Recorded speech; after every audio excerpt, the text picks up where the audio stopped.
We're still in the first few days of 2016, so we're still saying compliments of the season and best wishes in 2016. I'm Linda Akibe, and you're welcome to the Gavel. The National Assembly is expected to resume from its recess to mark the Christmas and New Year celebrations on January 12th. But lawmakers briefly convened during the week to meet with the Managing Director of the International Monetary Fund, Ms. Christine Lagarde. Ms. Lagarde was in Nigeria on a 4-day working visit, and she met with President Buhari, the CBN governor, interest groups and the Senate leadership. The meeting with the Senate focused on Nigeria's economy and the challenges currently being faced in terms of dwindling oil prices, external reserve and increased pressure on the naira at the foreign exchange market. Now, at the meeting, Senate President Dr. Bukola Saraki called on the CBN to relax its strict foreign exchange policy, saying the policy is affecting small businesses and doing more harm than good to the economy. So we wait to hear what would be the response of the CBN to this request made by the Senate President. But let's take a look at what transpired between the IMF and the Senate leadership at a meeting during the week. It's been a flurry of meetings between the Managing Director of the IMF, Christine Lagarde, first with President Buhari, then government officials and various interest groups. This time, Ms. Lagarde is meeting with the Senate President and federal lawmakers in the National Assembly. Thank you. The meeting focuses on the nation's economy, particularly the recent global developments and their impact on Nigeria. It is not a secret that falling oil prices at the international market is negatively impacting on the nation's oil revenue, external reserves and increasing pressure on the naira at the foreign exchange market. However, the Senate President remains optimistic. I want to assure you that we believe that we're resilient enough to take up these challenges. We're committed to addressing these challenges.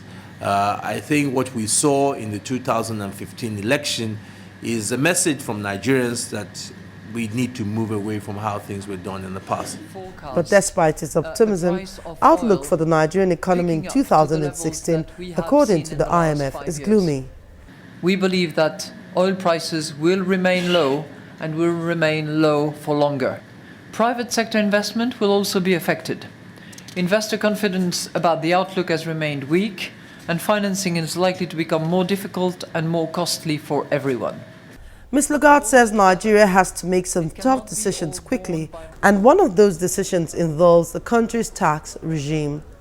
I would like to use 3 R's, and that's going to be my policy refrain, as in a song. The first R is resolve, the second is resilience, and the third is restrain. So act with resolve by stepping up revenue mobilization. The first step in our view is to broaden the tax base and reduce what you called the leakages by improving compliance, enhancing collection efficiency. And I was delighted to hear that the government's program is precisely along those lines. At the same time, public finances can be bolstered further to meet the huge expenditure needs. For example, not only should there be better collections and an increased coverage, but in our view, as a signaling effect, a slight increase of the VAT rate might be efficient and important. Currently at 5%, if it was brought up a little bit, it would be a good indication that the authorities are serious for the medium and long term in collecting revenue from a base which can no longer be oil-driven. I know it's hard. I had my days in Parliament trying to raise VAT, not an easy task.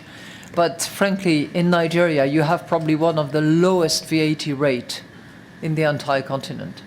So little effort on that front would give a strong signal, coupled with better compliance, more efficiency in collecting, and a larger coverage. But the Chairman, Senate Committee on Finance, is not convinced that an increase in value-added tax is the way to go.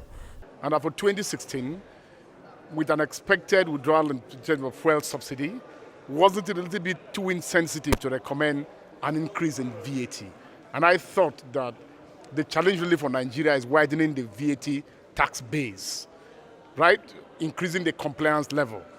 I mean, if 100 people today pay VAT at 5%, and you are sure that about 1,000 more can be made to pay VAT, it really doesn't matter too much whether we keep the rate as it is now, 5%. And she eventually agreed and said, look, because we need to get our economy to be competitive, we need to get to be an economy of the 21st century, that she's not recommending that it should be 100% increase in tax, in VAT, but that you could just, in addition to widening the tax base, also see whether I can do some marginal increase just to prepare for a 21st century economy.